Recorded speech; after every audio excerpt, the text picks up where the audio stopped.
Dear students, हम लोग पढ़ रहे हैं 12th के पेपर फर्स्ट का फर्स्ट चैप्टर मैथमेटिकल लॉजिक। पिछले वीडियो में हम लोगों ने स्टेटमेंट, ओपन स्टेटमेंट और नॉट स्टेटमेंट ये पढ़ा। अब आज हम लोग पढ़ेंगे truth value.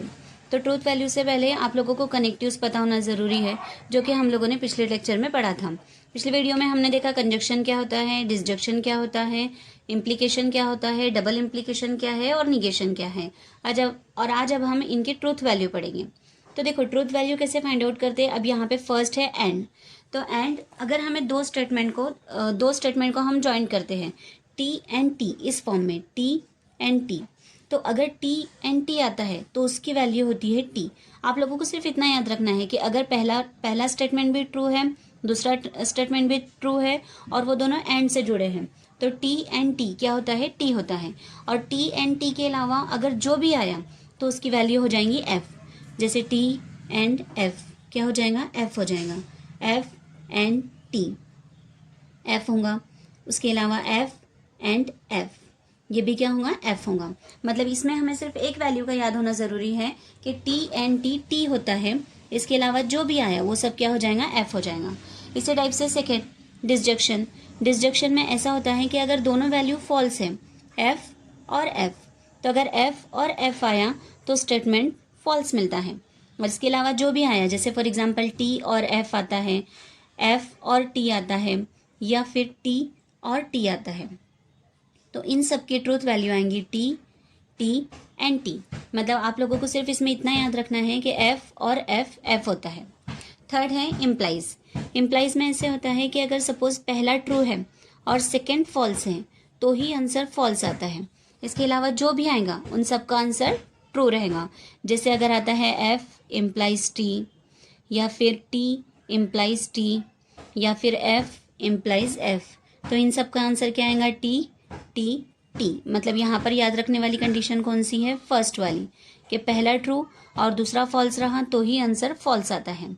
Double implication. Double implication में क्या होता है कि अगर दोनों टी है या दोनों एफ है तो आंसर एफ आता है। दोनों टी या दोनों एफ है तो आंसर टी आता है। इसके अलावा सब क्या हो जाएगा, एफ हो जाएगा। ये इंपॉर्टेंट कंडीशन है इसमें। दोनों ट्रू है तो ट्रू, दोनों फॉल्स है तो ट्रू। इसके अलावा अगर आया समझो टी डबल इम्प्लाइज एफ या एफ डबल इम्प्लाइज टी, तो उसका आंसर हो जाता है एफ। और निगेशन में ऐसे होता है कि अगर निगेशन टी हम लिखते हैं तो एफ मिलेगा, और अगर निगेशन एफ हम लिखते हैं तो टी मिलेगा। मतलब इन शॉर्ट अगर इसे देखा जाए तो आप लोगों को पूरा टेबल याद करने की बजाय सिर्फ इतना याद रखना है कि एंड की जो कंडीशन है, एंड की कंडीशन में टी एंड टी आया तो टी होता है, और की कंडीशन में एफ और एफ आया तो एफ होता है। और इम्प्लाइज में क्या होता है, पहला ट्रू दूसरा फॉल्स रहा तो ही फॉल्स, इसके अलावा सब टी हो जाएगा। डबल इम्प्लाइज में दोनों टी है दोनों एफ है तो टी आएगा, इसके अलावा सब वैल्यूज़ क्या आएंगी, एफ। निगेशन में अगर हम टी का निगेशन लेते हैं तो एफ आएगा, और अगर हम एफ का निगेशन लेते हैं तो टी आएगा। इस टाइप से ये कनेक्टिव्स की ट्रूथ वैल्यू होती है। अब इस ट्रूथ वैल्यू का यूज़ हम एग्जाम्पल में कैसे करते हैं, उसके लिए हम कुछ एग्जाम्पल्स देखते हैं। सपोज फर्स्ट क्वेश्चन है हमारे पास, write truth values of the following statement. First statement है 2 + 3 = 5। हमने पिछले वीडियो में देखा था कि इसे हम पहले P और Q सपोज करते हैं। तो यहाँ पर P आएगा 2 + 3 = 5 एंड Q आएगा 3 < 0। सिंबॉलिक फॉर्म आएगा इसका, सिंबॉलिक फॉर्म इज। अब यहाँ पर जो कनेक्टिव यूज हुआ वो और है। और के लिए हम क्या करते हैं, पहला स्टेटमेंट P लिया हमने, सेकेंड स्टेटमेंट सिंबल क्या आया, कनेक्टिव और सेकेंड स्टेटमेंट क्या हुआ, Q। P और Q, लेकिन हमें यहाँ पर क्या करना है, सिंबॉलिक फॉर्म में लिखने के बाद उसकी ट्रूथ वैल्यू फाइंड आउट करनी है। तो ट्रूथ वैल्यू फाइंड आउट करने के लिए फर्स्ट स्टेटमेंट चेक करो, 2 + 3 = 5 होता है। यस, 2 + 3 = 5, इसलिए इसकी ट्रूथ वैल्यू क्या आ जाएंगी, T। इसलिए हमने P की जगह लिखे T, और एज इट इज़ Q मतलब सेकेंड क्या है, 3 < 0। क्या 3 0 से छोटा है, नहीं, 3 0 से बड़ा है, इसके लिए इसकी ट्रूथ वैल्यू क्या आएंगी, फॉल्स। अब टेबल का यूज़ करो, T और F। और की कंडीशन क्या देखी हमने कि अगर दोनों F है तो ही F होगा। अभी हमारे पास क्या है, फर्स्ट ट्रू है, सेकंड फॉल्स है, मतलब आंसर क्या आएगा, टी, इसलिए इसकी ट्रूथ वैल्यू आ गई टी। इस टाइप से आप लोग ट्रूथ वैल्यू फाइंड आउट करते हैं। सेकंड देखते हैं, सेकंड में क्या है, ऑल काउज आर वाइट। पहला सेंटेंस लेंगे हम P, P means all cows are white. Second sentence क्या होगा, क्यू, क्यू क्या है, ऑल फ्लावर्स आर रेड। अब लिखना है इसका symbolic form, symbolic form is. यहाँ पर कौन सा कनेक्टिव यूज हुआ, एंड यूज हुआ, तो स्टेटमेंट कैसे बनेगा, पी एंड क्यू। अब इसकी ट्रूथ वैल्यू देखो, ट्रूथ वैल्यू क्या आएंगी, P, all cows are white. क्या तमाम गाय वाइट कलर की होती है, नहीं होती है, ऑब्वियसली इसकी ट्रूथ वैल्यू क्या आएंगी, एफ। एंड सेकेंड क्या है, ऑल फ्लावर्स आर रेड, ये भी गलत है, सब फ्लावर्स रेड होते हैं क्या, नहीं होते, इसके लिए इसकी भी ट्रूथ वैल्यू क्या आएंगी, false. F and F, and की कंडीशन अगर देखें तो टी एंड टी अगर आया तो ही टी होगा। अब यहाँ पर हमारे पास क्या है, एफ एंड एफ है, इसके लिए इसकी ट्रूथ वैल्यू क्या आ जाएंगी, फॉल्स। इस टाइप से हुआ हमारा सेकेंड एग्जाम्पल। थर्ड एग्जाम्पल है 3 + 5 इज ग्रेटर देन 7। इसे हम पी सपोज करेंगे, 3 + 5 इज ग्रेटर देन 7, और क्यू सपोज करेंगे हम 4 + 6 इज लेस देन 10 को। सिंबॉलिक फॉर्म क्या आएगा, symbolic form is, symbolic form आएगा P, if and only if, मतलब double implies Q. Truth value देखो, 3 + 5 इज ग्रेटर देन 8, 3 + 5 मतलब 8, 8 ग्रेटर देन 7 है, क्या 8 7 से बड़ा है, बड़ा है, इसलिए इसकी ट्रूथ वैल्यू क्या आ गई, T. Double implies Q, Q क्या है, 4 + 6 इज लेस देन 10, 4 + 6 कितना होता है, 10। यहाँ पे वो बोल रहा है क्या 10 10 से छोटा है, गलत, मतलब इसकी ट्रूथ वैल्यू क्या आ गई, फॉल्स। और डबल इम्प्लाइज की कंडीशन क्या है कि अगर दोनों टी है या दोनों एफ है तो ही आंसर टी आता है, मतलब यहाँ पे हमारा आंसर क्या आएगा, टी डबल इम्प्लाइज एफ है, मतलब आंसर आएगा एफ। ठीक है, नेक्स्ट वापस हम पी और क्यू सपोज करेंगे। Neither 21 is a prime number, neither nor and के लिए यूज होता है लेकिन निगेशन की कंडीशन में, और हम जब पी और क्यू सपोज करते तब हम नॉट का यूज नहीं करते, मतलब पी क्या सपोज करेंगे हम, 21 इज अ प्राइम नंबर, ये आ गया पी। क्यू क्या सपोज करेंगे, क्यू आएगा इट इज डिविजिबल बाय 3, मतलब 21 is divisible by 3, divisible by 3। Symbolic form, symbolic form is, क्या आएगा सिंबॉलिक फॉर्म, सिंबॉलिक फॉर्म देखो हमने पहला लिए 21 is a prime number, 21 is a prime number, ये पी लिए, लेकिन नाइदर की कंडीशन है, नाइदर मतलब नॉट, तो इसलिए आएगा निगेशन पी, मतलब निगेशन पी। नॉर के लिए हम एंड यूज करते हैं। सेकेंड सेंटेंस लिए हमने it is divisible by 3, nor it is divisible by 3, मतलब यहाँ पर 21 जो है वो 3 से डिविजिबल है, इसका आएगा negation Q. Truth value, negation as it is रहेगा। जो पी है, पी को हम लोग क्या लिखेंगे, 21 इज अ प्राइम नंबर, क्या 21 प्राइम नंबर है, प्राइम नंबर मतलब जो सिर्फ खुद के टेबल में आता, लेकिन 21 7 के टेबल में भी आता है, 3 के टेबल में भी आता है, इसलिए 21 इज अ प्राइम नंबर, ये क्या है, ट्रू सेंटेंस है, ट्रू है, फॉल्स सेंटेंस है। And negation as it is Q, it is divisible by 3, मतलब ये 3 से डिवाइड होता है, तो 21 3 से डिवाइड होता है, इसलिए इसका आएगा T. Negation F, negation F क्या आ जाता है, एफ का निगेशन लेना है आपको, एफ का निगेशन क्या आ जाएगा, टी, एंड टी का निगेशन क्या आएगा, एफ। टी एंड एफ की कंडीशन, टी एंड एफ की कंडीशन क्या होती है, एफ, इसलिए इसका आंसर आ जाएगा एफ। ठीक है, इसके बाद हम लोगों को देखना है right the negation of the following statement. Negation find out करना बहुत आसान है।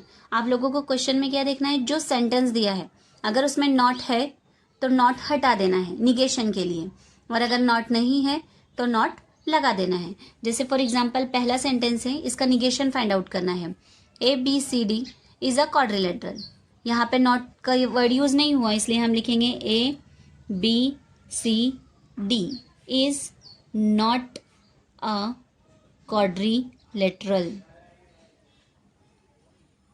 मतलब A B C D quadrilateral नहीं है।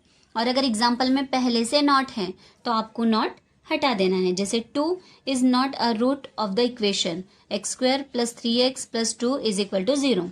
तो जब हम इसका निगेशन लिखेंगे तो कैसे लिखेंगे, 2 इज नॉट हटा देंगे, 2 is a root of the equation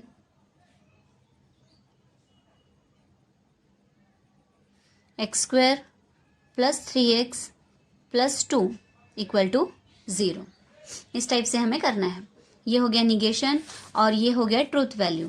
वैसे हमें मतलब पहले क्या करना है, जो सिंबॉलिक फॉर्म जो स्टेटमेंट दिया है उसे सिंबॉलिक फॉर्म में कन्वर्ट करना है, और कन्वर्ट करने के बाद जो लास्ट वैल्यू आएंगी वो लास्ट वैल्यू को हम लोग क्या बोलते हैं, ट्रूथ वैल्यू। ये इसकी ट्रूथ वैल्यू हो गई, सेकेंड की ट्रूथ वैल्यू हो गई फॉल्स, थर्ड की ट्रूथ वैल्यू क्या आई, एफ, और लास्ट वाले की ट्रूथ वैल्यू भी क्या आई, F.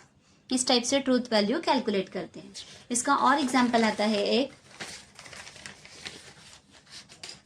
For example second question है हमारे पास, if the statement P and Q are true, मतलब उसने क्वेश्चन में क्या दिया है कि P और Q इसकी ट्रूथ वैल्यू क्या है, ट्रू है, and the statement R and S are false, मतलब R की वैल्यू फॉल्स है, मतलब R की वैल्यू F है और S की वैल्यू भी F है। अब हमें फर्स्ट क्वेश्चन कैलकुलेट करना है। फर्स्ट क्वेश्चन है P and Q and R और P और Q एंड निगेशन R और S, ये दिया है। अब इसमें वैल्यू पुटअप करो। P की वैल्यू क्या है, T, एंड Q की वैल्यू भी क्या है, T, एंड R की वैल्यू कितनी है, F, और P की वैल्यू T और Q की वैल्यू T एंड R की वैल्यू F और S की वैल्यू F। अभी क्या किया हमने, सिर्फ वैल्यूज़ पुटअप कर दिए। अब वैल्यूज़ पुटअप करने के बाद इसकी वैल्यूज़ हमें ट्रुथ टेबल के ज़रिए सॉल्व करनी है। तो देखो फर्स्ट हम एक एक सॉल्व करेंगे। अब हमें पता है कि T एंड T होता है, इसके अलावा जो भी आएगा वह F होगा, F और F होता है। पहला ट्रू और दूसरा फॉल्स आया तो फॉल्स होता है। T डबल इम्प्लाइज और F डबल इम्प्लाइज, इन दोनों की वैल्यू ट्रू आती है। निगेशन T F होता है और निगेशन F T होता है। बस इतना शॉर्ट में आप लोगों को याद रखना है। तो अब यहाँ पे हम वैल्यूज पुटअप करेंगे। तो देखो पहला T as it is, and T and F पूछा उसने। अब एंड की कंडीशन क्या है, एंड की कंडीशन है कि T एंड T, मतलब अगर दोनों ट्रू है तो ट्रू होगा। यहाँ पर क्या है, T एंड F है, मतलब इसकी ट्रूथ वैल्यू क्या आ जाएंगी, F, ब्रैकेट कंप्लीट। और T और T और है, और की कंडीशन क्या है कि अगर पहला भी फॉल्स है और दूसरा भी फॉल्स है तब F आएगा। यहाँ पर दोनों ट्रू है, मतलब इसका आंसर क्या आएगा, T। And second negation F और F, तो पहले ये जो निगेशन F है इसे हमें कन्वर्ट करना होगा। तो देखो निगेशन F क्या होता है, T और F as it is, bracket complete, equal to first T and F, पहला ट्रू दूसरा फॉल्स। एंड की कंडीशन क्या है कि अगर दोनों T है तो ही T होगा। यहाँ पर पहला T है दूसरा F है, मतलब क्या आएगा आंसर, F आएगा। पहला कंप्लीट हो गया और इसे कंप्लीट करते, T एंड T और F, पहला ट्रू और दूसरा फॉल्स रहा तो क्या आएगा, और की कंडीशन क्या है कि अगर दोनों F रहे तो ही F आएगा, मतलब इसका आंसर क्या आएगा, T, F as it is. और T एंड T क्या होता है, T, इसलिए यहाँ पे लिख दिया हमने T। F और T, पहला फॉल्स और दूसरा फॉल्स है तो ही फॉल्स होता है। यहाँ पे पहला फॉल्स है और दूसरा ट्रू है, मतलब आंसर क्या आएगा, ट्रू। ये हो गया फर्स्ट एग्जाम्पल कैलकुलेट। थोड़ा T और F ध्यान रखना है बस आपको, और ये कंडीशंस ध्यान रखनी है। अगर ये अच्छे से समझ गया तो आप कोई भी एग्जाम्पल बआसानी सॉल्व कर सकते। सेकेंड एग्जाम्पल और वापस से हम लोग देखते, negation P and negation R और निगेशन Q और S। अब इसमें वैल्यू पुटअप करेंगे। निगेशन P की वैल्यू क्या है हमारे पास, T, and negation R, negation as it is रहेगा, R की वैल्यू क्या है, F, और negation as it is Q की वैल्यू है T और एस की वैल्यू क्या है, false. Negation as it is T N, negation F, देखो निगेशन एफ क्या होता है, निगेशन एफ होता है टी, तो निगेशन एफ की जगह पे आ जाएगा टी, और निगेशन टी क्या होता है, एफ और एफ, मतलब ये होगा निगेशन टी एन टी, दोनों टी अगर है तो आंसर टी आता है, और एफ और एफ का आंसर भी क्या होता है, एफ। निगेशन टी और एफ और एफ होता है, तो यहाँ पर टी और एफ है, मतलब क्या आएगा, टी आएगा। और निगेशन ऑफ टी कितना होता है, एफ, मतलब इसकी ट्रूथ वैल्यू क्या आ गई, एफ। इस टाइप से हम ट्रूथ वैल्यू कैलकुलेट करते हैं। आई थिंक आपको समझ में आया होगा। अगर आपको कोई भी डाउट है तो आप कमेंट बॉक्स में मुझसे पूछ सकते हैं। Thank you very much.